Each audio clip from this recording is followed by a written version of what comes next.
Hello and welcome back to Studio 685 here on Broadway in Bayonne. We have another wonderful show planned for you. This, of course, is Bayonne Today. We have someone who will be our guest who shortly will be arriving on set. It just so happens that we're using our control/wonderful magician from the control room who wears many hats in town. His name is Adam Semanchick, and he's about to take his seat and mic himself up.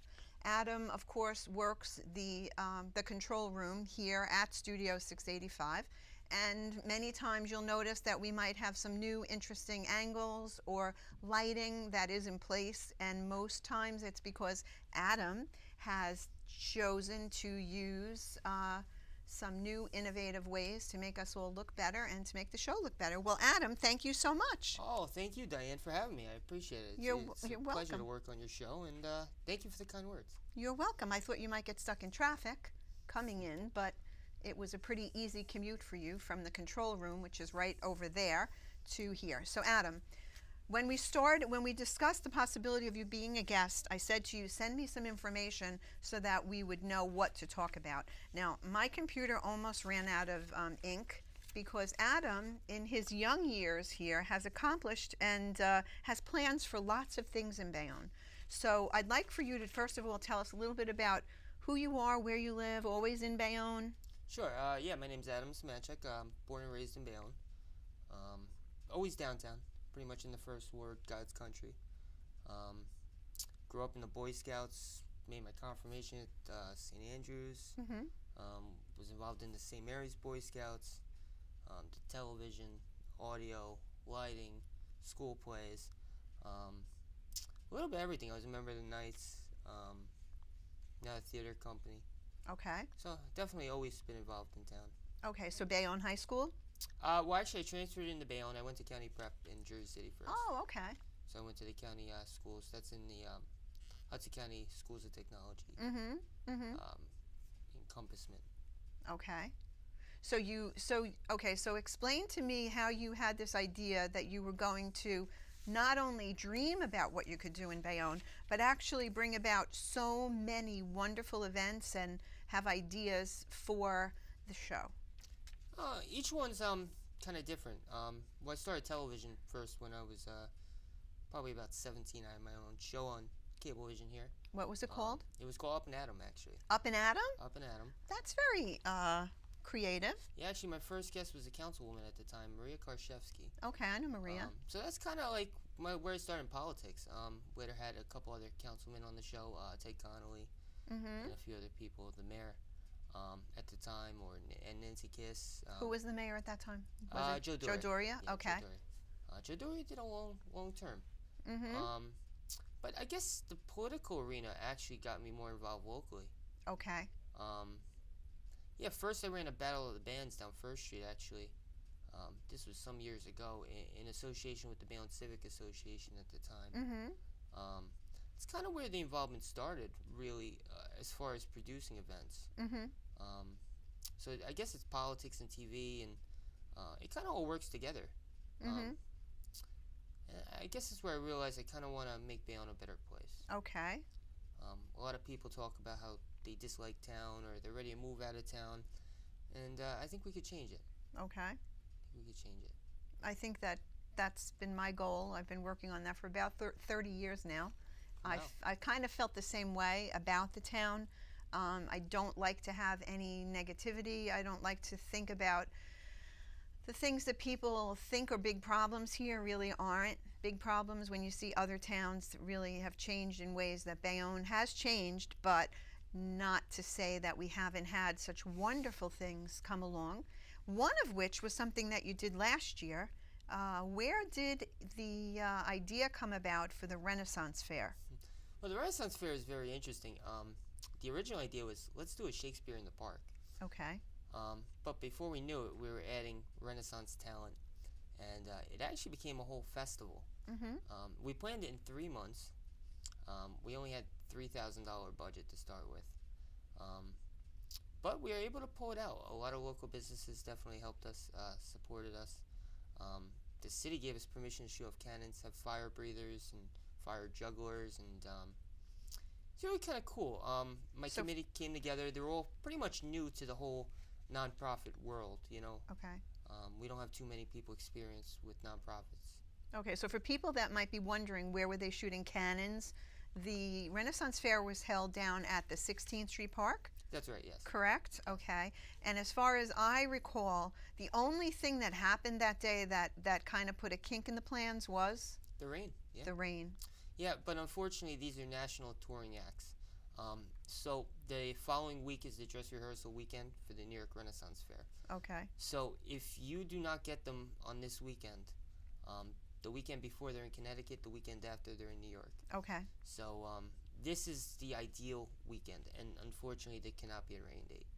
Okay, so that explains why it was held, and it probably added to the drama, because I know Renaissance fairs sometimes can be, you know, you're at one and you're seeing people reenact battles and fights, and maybe the wind and the howling rain and everything else added to it. Yeah, I think so, because in a way, a lot of people stayed. We did have tents, and the performers perform more intimate shows in the rain. So anyone that stayed really got a good show. Mm-hmm.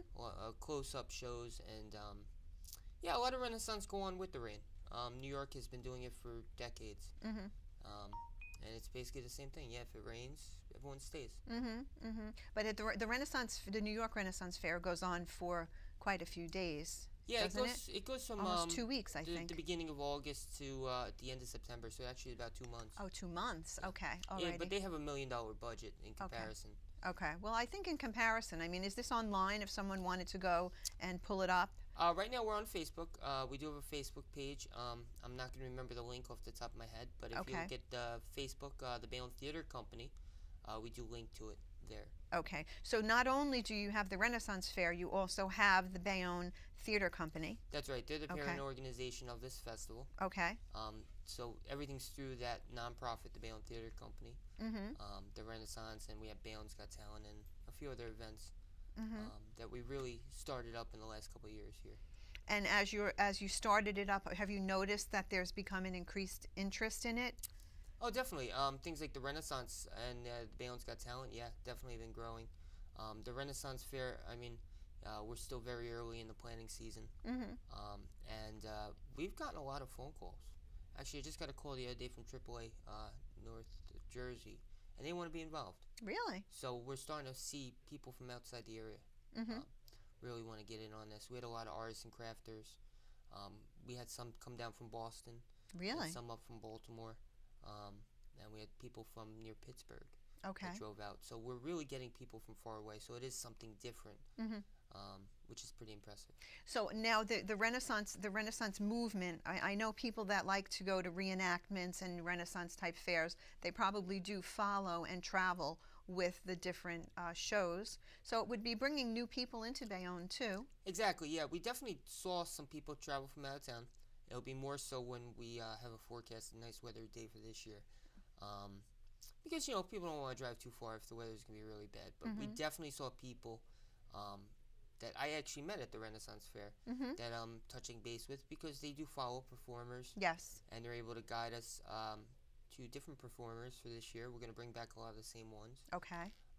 They were actually hopping on board, helping us grow. Really? Which is really impressive, yeah. So you mentioned that in order to get the Renaissance, the actual players, there's a weekend where you have a window of opportunity. That's right. So my assumption is the date will kind of revolve around that same time? Yeah, it would have to be the third or fourth weekend in July. Okay. The reason why I'm saying third or fourth, this year July has 5 weekends. Okay. So in this particular case, there would be a 2-weekend window. But most years it would be only the third week of July. Okay, so that kind of explains why it was held during that time. You know, some people were saying, oh, it shouldn't have been in the summer. Most people are away. But now you're explaining why it needs to be that particular weekend here in town. A lot of people travel. The week before, Fantasy Renaissance Fair in Connecticut takes place. Okay. And that's a week-long event. And a lot of talent's up there. And a lot is at New York. So it really is a real narrow window. You know, Poconos has theirs in June, and there's a lot more Mostly about an hour away at the closest. Okay. And is there an opportunity for someone were to come and want to participate? Are there interactive type things that go on, or is it only on people up on stage? Well, we definitely have some interaction. This year we brought a group. They were called Lair, which is a role-playing group out of Sparta. And they actually brought some what they call boffer weapons, which are made of padding, and allowed some of the children to interact with that. Oh, really? The pirate show, we had a pirate show with live cannon fire. They brought kids up on stage. Okay. And they used real swords. The kids were not allowed to use the swords, but they were involved in the demonstration. The magic show definitely pulled volunteers up on stage. Cool. So there's a lot of interaction. There was a lot of things to do. This year we plan to have more close-up magic, more visuals. Maybe acrobats and blacksmiths. So it's still a work in progress. It's interesting because you're talking about obviously the setting and a time in town when kids come out. And back in the day when my kids were little, we would have the circus, the Cole Brothers Circus that would come into town. And they actually would be down at that particular location as well. I remember watching from an apartment that I lived in on 19th Street. And when the kids would see the tents start to go up, we would know that the circus was in town. So it's kind of an interesting thing for kids to look forward to and know that, in their hometown there'll be plenty to do in the summertime. I know that you, besides doing that one event, we discussed the Bayonne's Got Talent. Okay. Now you put out, how do people find out about that? All right, so Bayonne's Got Talent, we had running in the community news on Facebook through our Facebook page, www.facebook.com/Bayonne Theater Co. We also had it in the community news and flyers throughout town. So basically that was a free event. Winners got trophies. We had 4 different categories. And we had over 20 participants. Okay. Which is growing. Last year I think we had 15. So it's been going up. We had dancers, singers, performers, comedians, ukulele players. Really? So it's really interesting. It's definitely different. Now, were these mostly people who lived in Bayonne who came out and they kind of revealed who they were and what their talents were? Yeah, basically. You do see a couple singers that do a lot of events here in town, and it's impressive to see them sing. But also, you see some of your neighbors you might not know had an amazing voice or played the ukulele. Okay. So that's different. That is different. And now the location that this is held in is the museum? Well, this year we actually ran it out of the 4th Street Senior Center because the acoustics are a little bit better. Oh, okay. Right there on Story Court. So we've been using that facility a lot. It holds a lot of people. Okay. It's currently set for 160 people, but it could hold over 200. Okay. Alrighty. So you're using city locations for these different events that you have going on. Now, as far as movie nights.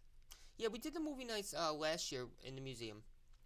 This year we took a little bit of a break because we ran a big Christmas party.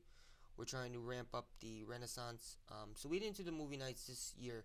But last year we were able to bring out some of your past guests. We were able to bring out Crafty Fox Studios, do crafts with the kids. Yes. We had Rich Casella do guitar with the kids. He's great. Yeah. So we've been trying to do different promotions. We had Santa Claus come out, at Christmas. This year we did a Christmas party. We brought Frozen. It wasn't a movie night, but we had a nice kids party. So we want to try to give back to the community as well. Now, this is under the umbrella of the Bayonne Theater Company? Yes. Okay. So how many people do you have in the theater company? Well, it's interesting because our committee has really grown. We're over 20 committee people. But sometimes we get more people for a specific event. When we advertise the Renaissance, we have a lot of volunteers come forward that want to be involved in the Renaissance. When we had a Christmas party, we had a church reach out to us that wanted to help us put together the Christmas party.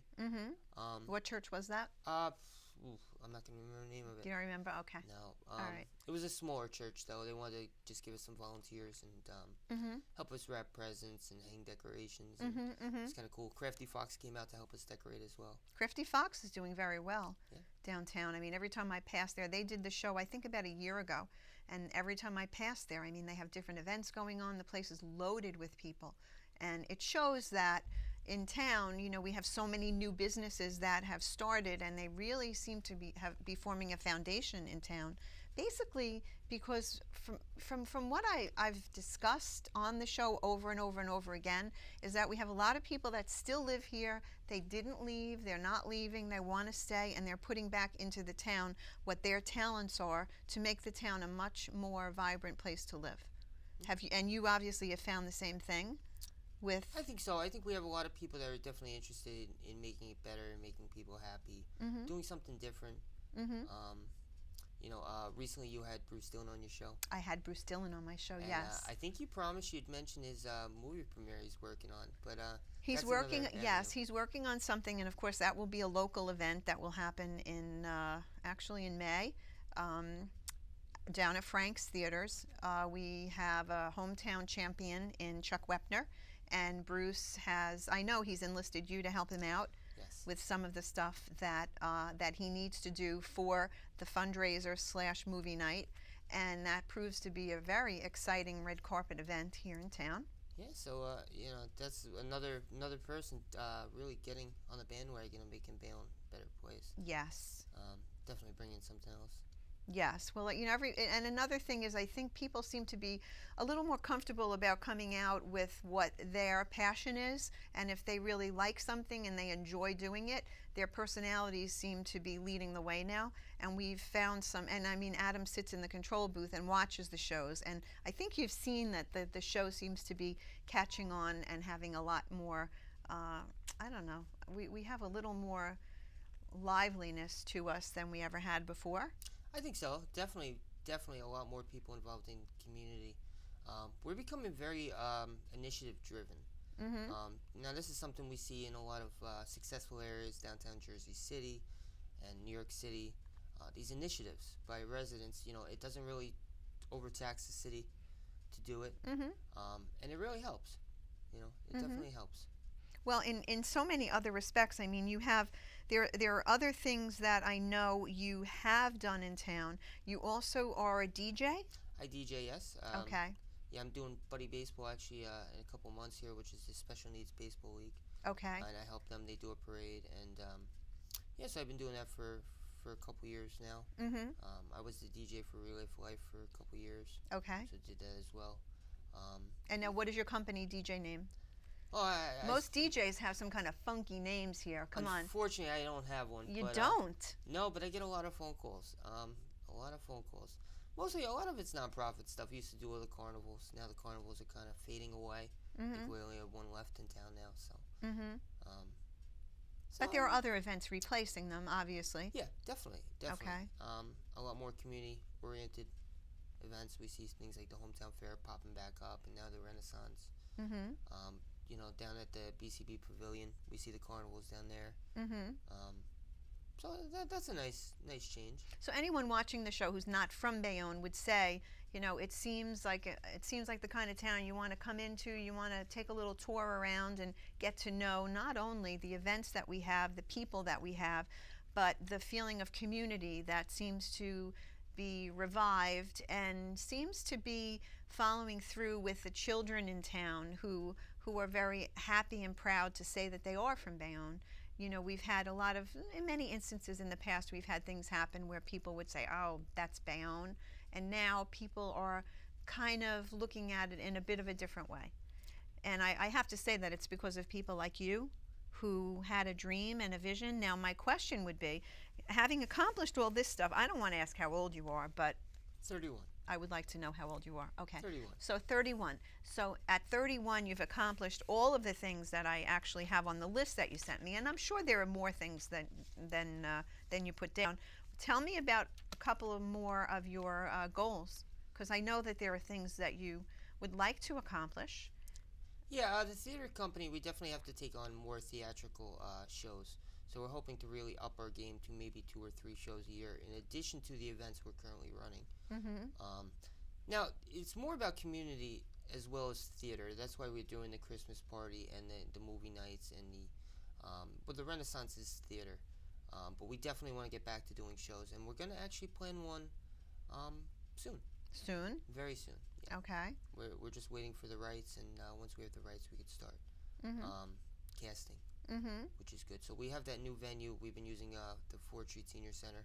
It's got a lovely stage. Oh, it does? The lovely stage. I haven't been there, and I Yeah. don't think I've ever been there. Yeah, the auditorium was not a place that was used too much. They had art classes on the top floor. They had, um, you know, luncheons in the library on the first floor. Mm-hmm. But this is right in the middle, Mm-hmm. and it's underutilized for sure. Now, do you have seniors that get involved? Do you have any? We do have a couple of seniors on our committee, but not necessarily from the senior center. Mm-hmm. We do see some attendance, so we had a magic show fundraiser, and we did have a couple turn out. I'd like to get them more involved. Mm-hmm. You know, have maybe a lunch matinee for seniors. Oh, that would be cool. Yeah, so I think it would be a great idea. Well, the seniors in town have an awful lot going on all the time.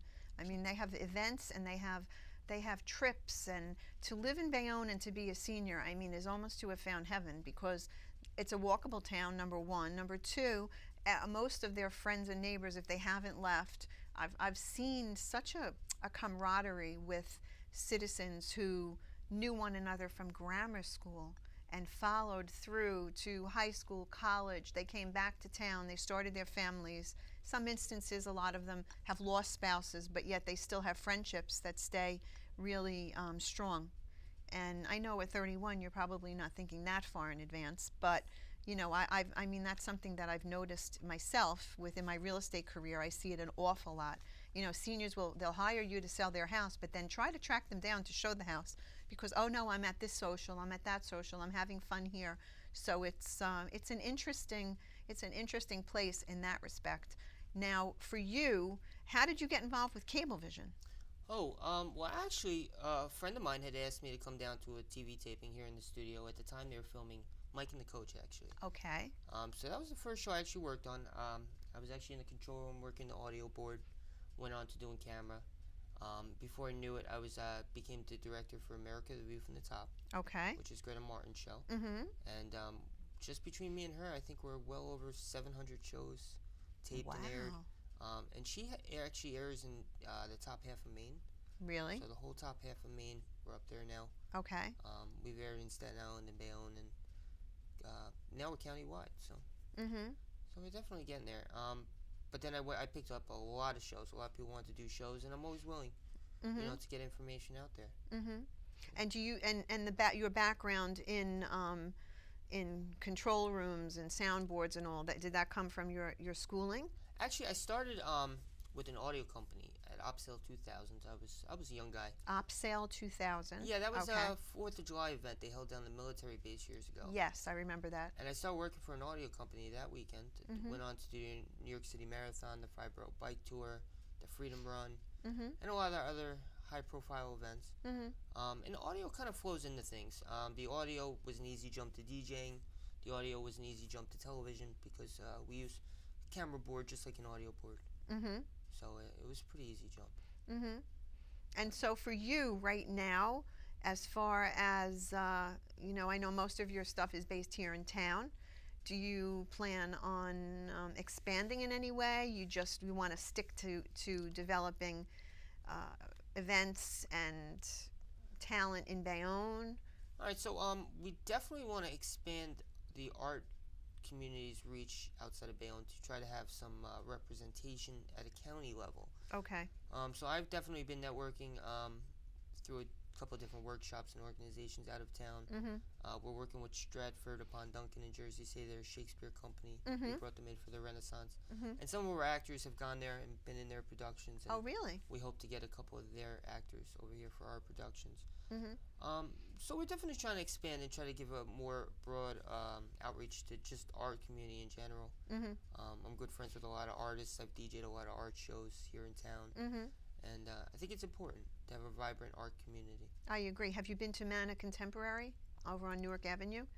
I have not, no. No, because that's a place that you can't even imagine how it's overwhelming to go into a building that's that large with all the different loft spaces have all different artists doing all different types of art, sculpture, fabrics, jewelry. It's an amazing, amazing place, and they hold a lot of events there as well. I have to check it out. Also, you know, I hear a lot about the Barrow Mansion. It's yes. A lot of art now. They used to be a theatrical location. Now I think it's more art. Okay. You know. And this is all Jersey City based? Jersey City based. There's a lot of artists in downtown Jersey City.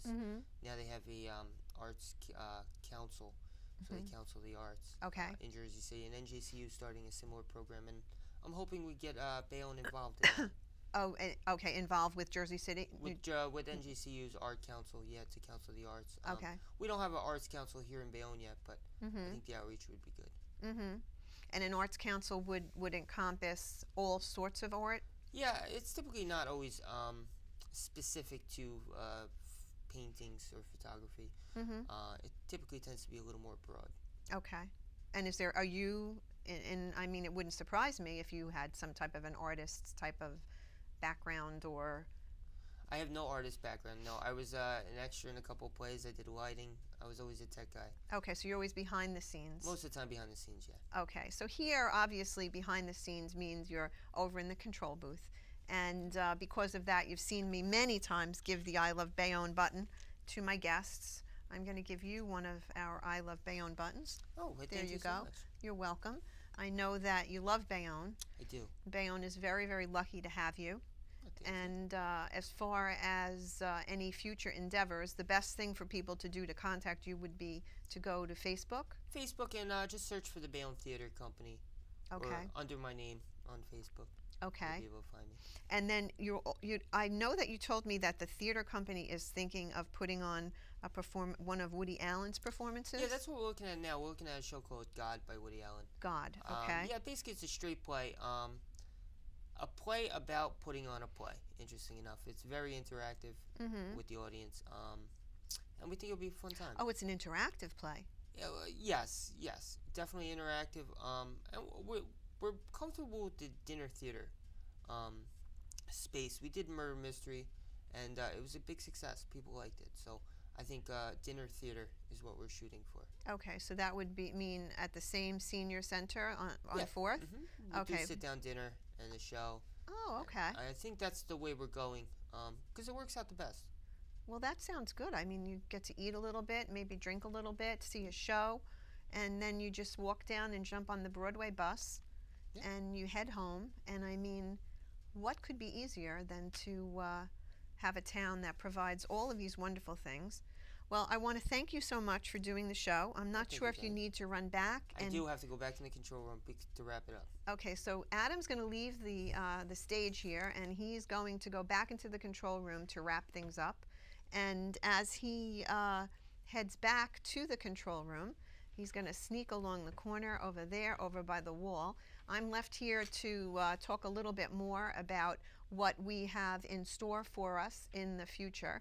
If you notice, I have been placing on Facebook each time we have a show coming up, where our show airs at 9 o'clock on Monday nights, Thursday nights, and Friday nights. It's not too often that I have the advance schedule, so when I do know what show is coming on, I put it on Facebook so that everyone can get an idea. Something else you need to know is if you need to catch up on shows that I've done in the past, I do have a YouTube channel now, and it's called Bayonne Today with Diane Brennan. How original was that? Go to YouTube and you can click back into the past. You get to see all my different hairstyles. Obviously, you get to notice that I still have on my boot for my bunion surgery, and I hope to be back in full boots next show. And I look forward to hearing from you. Email me if you have questions, and Adam's back in the control room, so we are signing off. Thank you, Bayonne. Bye.